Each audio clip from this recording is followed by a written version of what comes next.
Learn the most empowering hiring techniques. Land the most desirable talent. Launch your company towards massive success. This is the Higher Power Radio Show with your host, Rick Gerard.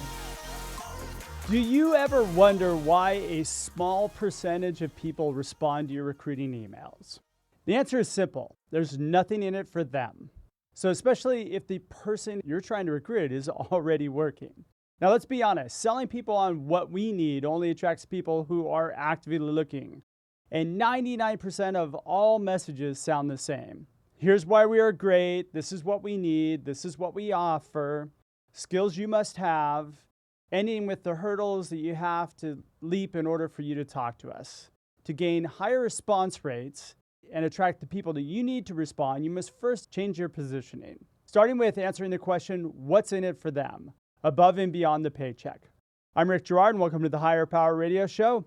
We help entrepreneurs and executives win the strongest people by sharing insights from top-performing rebel entrepreneurs, game changers, and industry leaders like our guest today, Mr. Dustin Riechmann. Now, Dustin is the founder of Simple Success Coaching. He is also a partner in Fire Creek Snacks and a strategic marketing coach who helps mission-driven entrepreneurs rapidly increase profits and massively grow their network using a partnership marketing system, which makes Dustin the perfect expert for today's topic. Dustin, welcome to the Higher Power Radio Show today. Rick, it's my pleasure. Thanks for having me. Today, we're going to talk about messaging. I know that you're really good at this, and it's something that I've gone through ebbs and flows because it's always changing, right? So we're going to talk about recruiting messaging or messaging to gain a response from somebody. And then we're going to talk about how to write a cold email. Sound like a plan? Absolutely. So let's talk about the little bit of the challenge today in messaging. What I'm finding is that you've got to get somebody's attention real quickly, and it's got to be short and sweet and to the point to get somebody to respond. And I'm also finding that you've got to send multiple emails over and over and over again just to get somebody to respond. But I'm also getting better responses from text messages or phone calls than I am from email. What are you seeing? Yeah, the same. So I've seen this from a couple different perspectives, and we're going to talk about the application of these same ideas for recruiting emails primarily. But as a Fire Creek Snacks partner and the CMO there, I've done a lot of the same activity on the marketing side. So things like pitching podcasts or pitching other collaborations with partners. It's all the same process, though, right? And I've absolutely seen the same thing. It's really low response rates. It's like a lack of engagement. People basically just ignore you and blow you off. But as a brand owner, of course, I receive a ton of these emails or LinkedIn messages, et cetera. And it's really obvious why, because they're horrible, right? So I Yeah. think this is kind of a low bar that we're going to jump over today. And then we're going to talk, maybe a little more advanced strategy about how to really take this to the next level. But the playing field out there is pretty poor. I read the first paragraph because I get tons of email too, just like you do. And it's always something about how great their company is. Like, hi, I'm Joe. I work for XYZ, and you should talk to us because of X. And I don't have that problem, and nor am I interested in you, Joe. Thank you. Bye. Yeah, I'm Joe. Do you have time for a 15-minute Zoom call this afternoon? It's like, no, I like don't even know who you are. Why? Yes, I just got 15 minutes lying around for you, for sure. And I'd be a little worried if somebody said, yeah, sure, I've got 15 minutes this afternoon. That means I got nothing going on. Yeah. I mean, these are the problems I see on this end. On my outreach, I usually keep it to like a paragraph to two paragraphs, short and sweet and to the point. And I try to load it with value. I think that's the biggest problem that I see is that nothing that I see is different than anything else, or nor does it really engage a problem that I have or anything that's even interesting to me. Yeah, and actually, I mean, I think length is important, but to your point earlier, it's like writing good copy. If anyone's written sales pages or landing pages for their products or services, it's really about being engaging. And you can have more content in a single message, or you can break it up, into smaller ones. But the key is that engagement factor. And I think, and really the template or the structure that I wanted to share today as we get into the details, it is a little longer form content, But the way I view it and the way I work with clients is like, let's set this as your base template or your go-to template. And then as appropriate, you can take this piece and put it in the first message, this piece over here, and you can use it in different ways. But I still think having a core structure and some of these key strategies and components that we're going to talk about is important, even if it may appear like this is really long. Who would read this? The results have bore out that people will read it if it's written the right way. I would agree. And you always have to like take sections and move them around. I came up with a format that worked for me. And the reason why it worked for me is because I flipped the whole thing upside down of what you normally see from a job description. That's what people usually send out is, Sure. hey, here's my job description. And let me know if you're interested. That's their email that they send out. So, and again, if you look at it, it's always about, it's me, me, me, me, me. Let me tell you more about me. I don't know if you've ever ran into that person who you have a conversation with and the whole time they're talking about themselves. Yes. Yeah. All the time. Drives me nuts. Yeah. Yep. But that's what I feel a lot of email messaging is. Even when I get text messages sometimes, they're shorter, but it's like, hey, I work with XYZ and we solve this problem. We should talk. Yeah, and that's one of the core things, right? Is being leading with what's a win for the recipient. Like that's all they care about. And whether it's doesn't matter if they're getting a text message, a DM, an email, hearing a podcast. Like the only reason people are tuned in is because of the radical self-interest, and they're like, how am I going to benefit from spending any time or attention on this? And so that's really the whole point of this, this what should be a common sense strategy that's actually pretty unique in the world that we live in today. My last thought on this is that if you give no value, expect no response. Yeah, exactly. You're listening to the Higher Power Radio Show. I'm your host, Rich Girard. And for our podcast listeners, we're going to take a quick educational moment from our sponsors. What does it really take to lead with impact in today's ever-evolving world? Welcome to Inside the C-Suite, the podcast where influence, energy, innovation, and empathy converge. Hi, I'm Christy Honeycutt, your host. Join me as I sit down with the boldest voices in leadership, visionaries who are not just making decisions, but making a difference. In every episode, we explore the heart of leadership. How do high-performing leaders harness their energy? How do they lead with empathy without losing their edge? How do they turn disruption into innovation and pressure into purpose? You'll hear unfiltered stories of adversity, resilience, and the raw moments that shaped true influence. This isn't about perfection. It's about presence, passion, and the energetic exchange that fuels transformation. Inside the C-Suite is your invitation to lead from a deeper place with intention, connection, and courage. If you're ready to go beyond the surface and unlock what really moves leaders to action, hit subscribe and step inside. You can find us wherever you get your podcast fix. Inside the C-Suite, well, we're an energetic exchange. Let's lead with influence, live with energy, and create with empathy. Hey, check out stridesearch.com. There you'll find additional content and resources and your link to ordering your copy of Healing Career Wounds, which will help your company catapult to hiring success. Our guest today is Dustin Riechmann. He is founder of Fire Creek Snacks, and he's also a marketing genius. Sure, I'll take it. We're talking a little bit about messaging. So we just talked a little bit about why it's important to start thinking about doing messaging differently. Let's break into like what we need to be able to do to get somebody to respond. Yeah, to give listeners context, so I first started doing this for our Fire Creek Snacks brand, primarily, like I said, for marketing partnerships, and let's just call it podcast guest appearances is a really simple application of this. Then, in doing that a lot, I grew this whole coaching business and do a bunch of marketing strategy with other founders and entrepreneurs. So I've then been able to use it in all of their industries. So it is really through a lot of blood, sweat, and tears that this template or these like specific tactics have come up as effective. And I've seen them work in a lot of different industries. And I'm very confident, although I'm not a recruiter, that in any kind of recruitment scenario, that this will get the candidate's attention and get them to at least engage. It doesn't mean they're obviously going to be the right fit, but at least get their attention and get them to respond. That's really the whole intent of this message. Let's talk about kind of setting up the structural components, because I think what is the best way to find somebody? Like, how do we set up ourselves for success in reaching out to people? Yeah, so the way I look at this is basically five pieces or five steps. Again, we're going to talk about kind of a master email, which when we'll talk afterwards about different ways to apply the same content, even if it's not sending it all in one single message, although that's often what we do. So the five components that we'll go through and give some examples. One is the direct email address of the recipient that you're trying to reach. That's surprisingly important for some people. They don't realize that a really solid, curious, curiosity-inducing subject line, because the whole idea is to get them to pay attention and want to open this email. The third, and probably the most important out of, I'd say that these next two are the most important, relational anchors, and we can define what that is. That's that opening paragraph, though. And then going directly right after that into what's the win for that recipient. So leading with that value, making it obvious that you have something that they really would benefit from. And then the fifth is a really simple but clear call to action.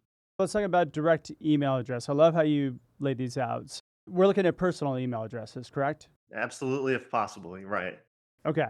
Yeah. What we're trying to avoid, just to be clear, like I want Rick at, even if it's your company name, I still want Rick's email rather than podcast at or contact at, because those all have gatekeepers associated with them.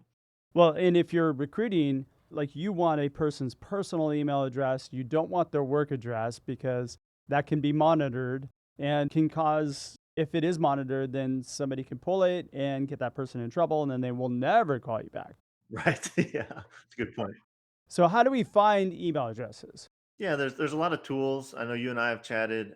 One that I use a lot is hunter.io. That's going to probably be a little more on the corporate side, someone's company name, their website name, which may or may not be applicable, again, depending on how you're trying to recruit.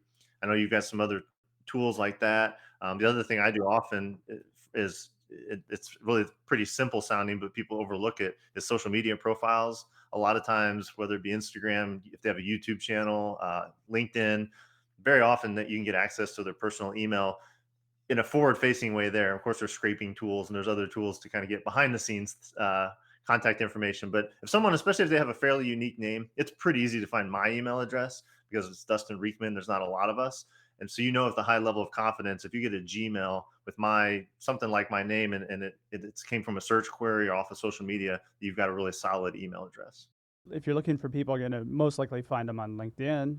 Yeah. And there's tools that actually lay over the top of LinkedIn. The two that I use, one's called Chatterworks, and then another one's called Swordfish.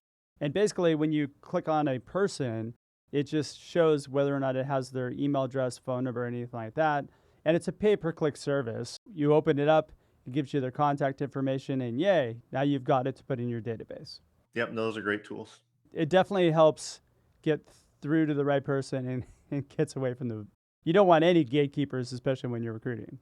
For sure. And I was going to say this kind of towards the end is more of a ninja tactic, but we'll just throw it in here because Ooh, I like ninja it, tactics. it could apply in general, but it really applies, especially if you can't get their personal email address, but say you're connected to them on LinkedIn or you know their Instagram handle, to send a very short personal video that basically asks for their permission to send them an email. So, hey, Rick, I really admire the work that you're doing over at XYZ company. I don't know if you're familiar with our company, but I have something I think would be really interesting for you.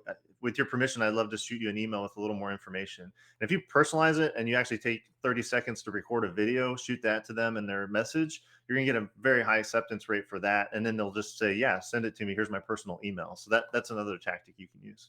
I use that on text messages. Okay. Yeah. But I'll send a text message and say, hey, look at, I'm trying to get in touch with you. Would it be okay if I sent you an email? And when could I expect your response? Which that's great, and that's more scalable. But obviously, if you got like an A plus recruit that you really want to get a hold of, and you're frustrated that you can't get their contact, if you're comfortable, a lot of these tools natively have video. You can hop on a mic like this, 30 seconds. There's a lot of other tools, obviously, to capture short videos and share them in the DMs, and that's the key. All right, let's talk subject line because this is always a heated debate among people. Yeah. I mean, I've used a couple that like have been phenomenal, and then I use it like on a different group of people, and it just crashes and burns. Yeah. I don't know if it's the subject line, could be the content too, right? Just depends. Yeah. So subject lines is probably second only to relational anchors. I'd say this is the part I enjoy the most because you can get pretty creative.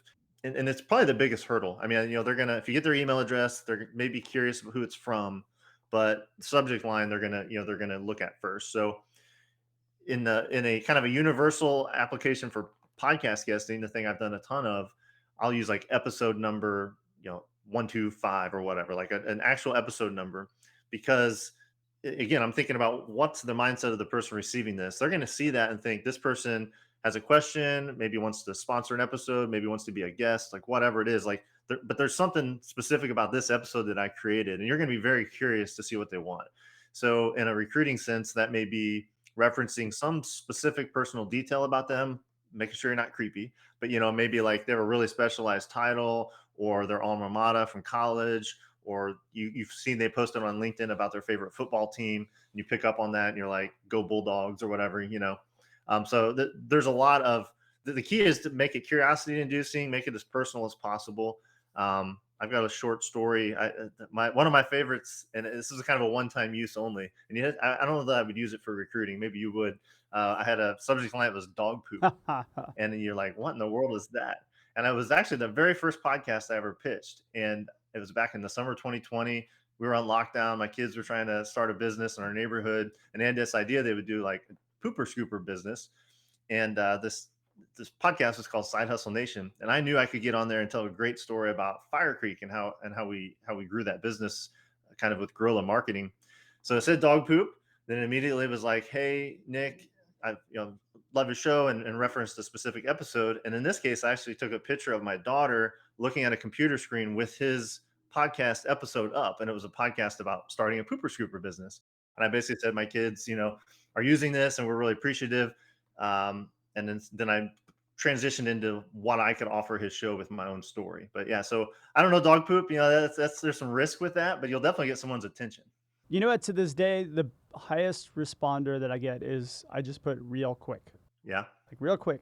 yeah, And I've used some one of the best emails that I used was, "How's my telepathy?" Like I have a whole kind of theme around that. But it's funny because if I send that to like an engineer or something like that, nothing. yeah, But what I did find is that when you dig into somebody's work that they did, not at their current company, but their prior company, if they're fairly accomplished, and it just requires that you dig and you find, then I use that as your work with XYZ. Question about Bing, whatever it might be. Usually get opens.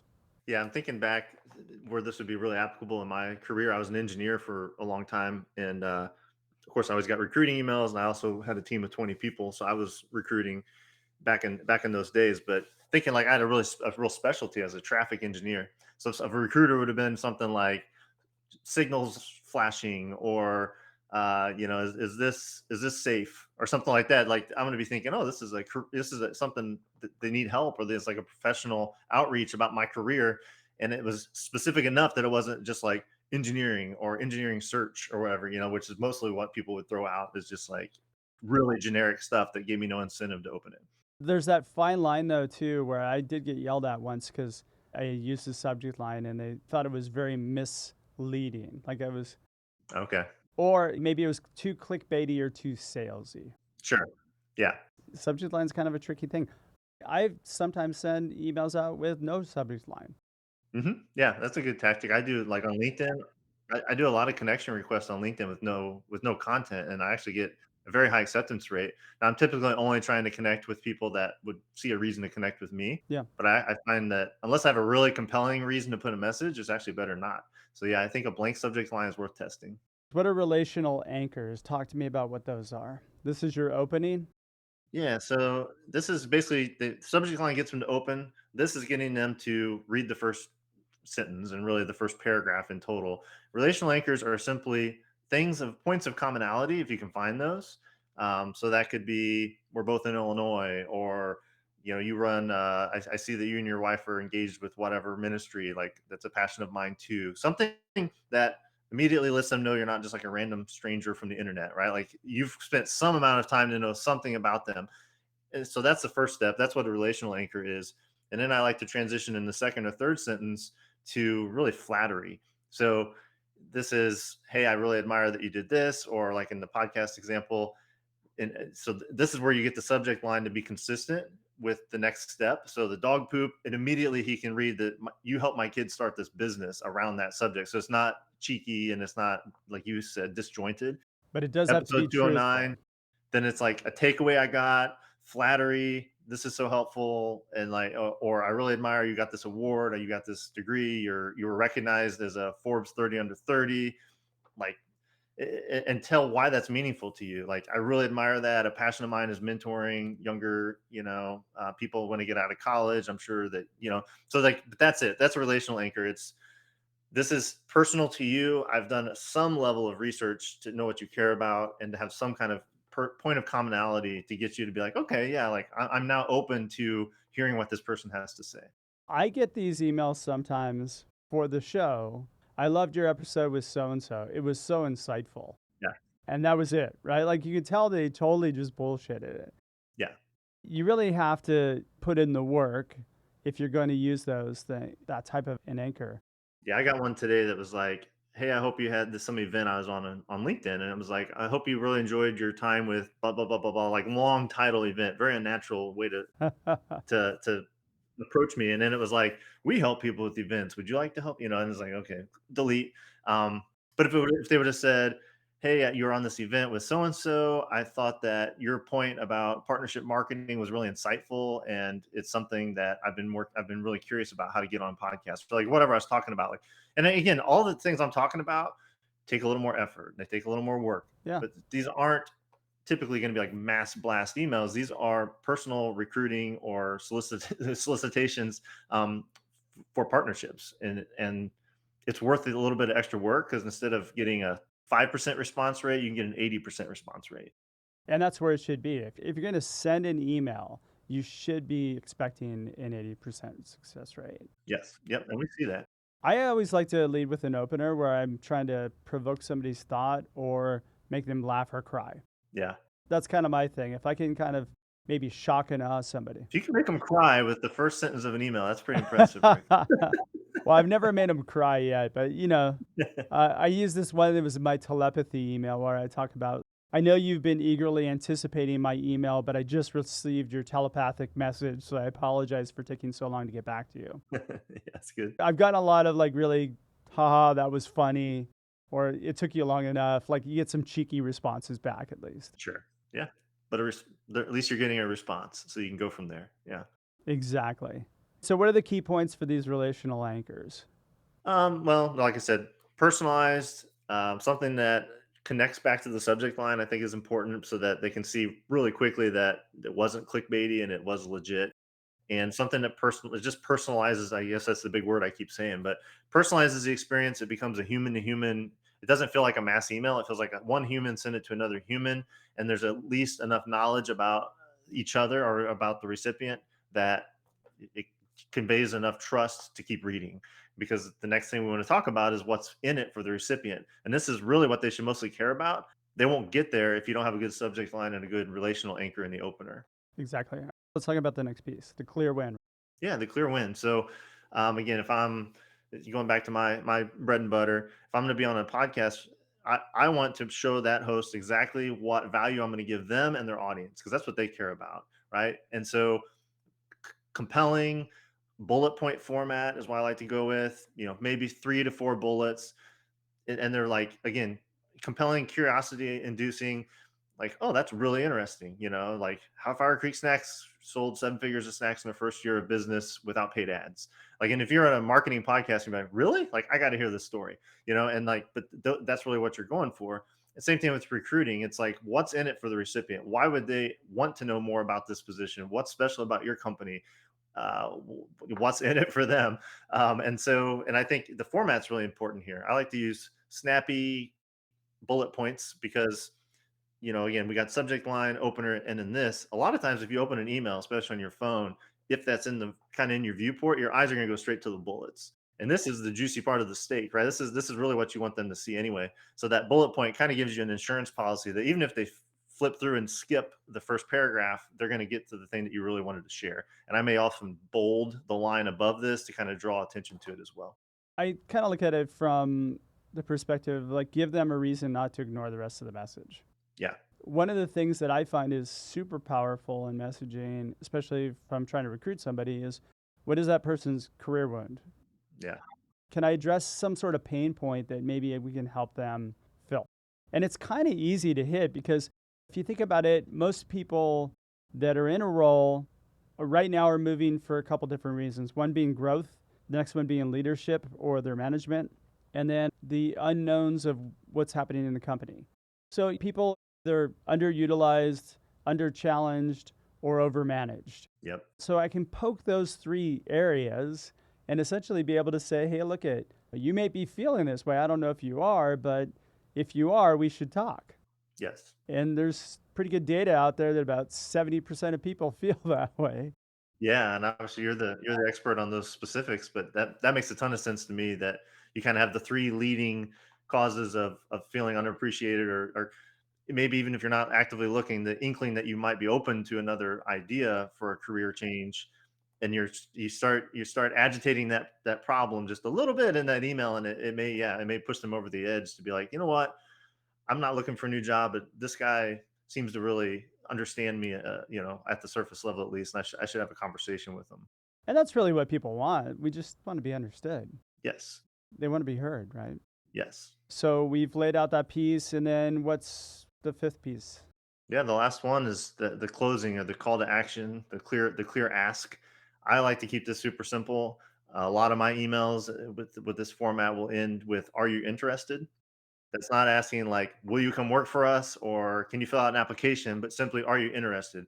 Because that's an easy yes, right? And if it's a heck no, it's going to be a heck no regardless of what your email said, and you want to know that so you can move on.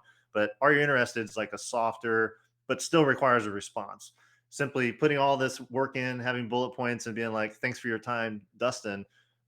You haven't instructed them on what to do next. But if you say, "Are you interested?" they know that and I bold that typically, "Are you interested?" And then I close with "Best, Dustin." And then I'll typically in my closure, I like to put just like a single link to my website.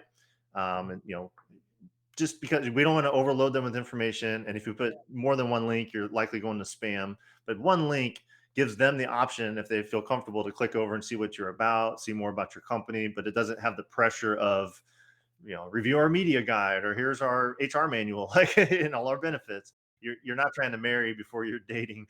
And this is really asking for the first date and trying to get them to say, "Are you interested in like maybe meeting for coffee at this point?" Because we've broken past the stranger status and now we're moving into having a discussion. Exactly. Just being able to say, hey, I'm here to listen. We should meet. Yep. Asking for the date. Can you imagine going to a dating website, not asking for a date? Luckily, I've been married for 21 years because I think I would be a disaster on dating websites. But yeah, I could definitely see the analogy there between recruiting and dating. There's a lot of similarities. So many similarities.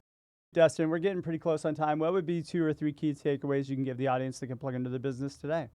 Well, I would say just be really thoughtful about how you're putting out your pitch emails or your recruiting emails. Follow this 5-step framework. Again, make it once as a master, and then you can reuse it and customize it for each of those candidates. I think having this tool in your toolbox is really powerful. And then, as we said earlier, if you need to take little bite-sized pieces of it as needed to put in different formats, do it. But at least you got this as your cornerstone content. So perfect. Dustin, hey, thanks so much for your time investment today. And I welcome you to the Higher Power Rated community. Now, what would be the best way in which members of the audience can find you, find your company, all the good stuff?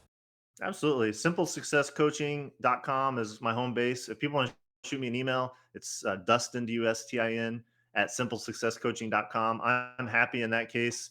Let me know where you heard me from Rick or shoot me something on LinkedIn. And I'll send you actual emails that I've sent out using this format, like real emails that have worked. So you can copy and paste them and modify them as needed if that's a helpful tool.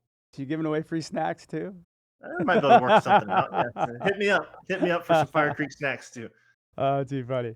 All right. Well, I want to thank you for attending this week's episode of Higher Power. Quick thanks to our team, Brian Colburn, Andrea Ballin, and Ayla Gerard. Please subscribe and review and share the podcast if you're listening. We welcome your feedback, and we want to continue to make this show great for you. You can join the Higher Power Rated community at Higher, H-I-R-E, Power, P-O-W-E-R, radio, R-A-D-I-O.com, or you can drop me an email at rick@stridesearch.com. Tune in next Tuesday. Our guest is going to be Robert Huddock. Robert is the managing attorney of Huddock Employment Law Group. Yes, we're talking about employment law, guys. I know it's not super exciting, but we're going to make it really good for you. It's stuff you got to know. I'm your host, Rick Girard, and you have been listening to the Higher Power Radio Show. Aloha. Thank you for listening to Higher Power Radio. Catch our LinkedIn Live show every Tuesday at noon, or download the podcast on iHeartRadio, iTunes, YouTube, or your favorite podcast platform. We appreciate you joining us on Higher Power Radio with your guide to hiring success, Rick Girard.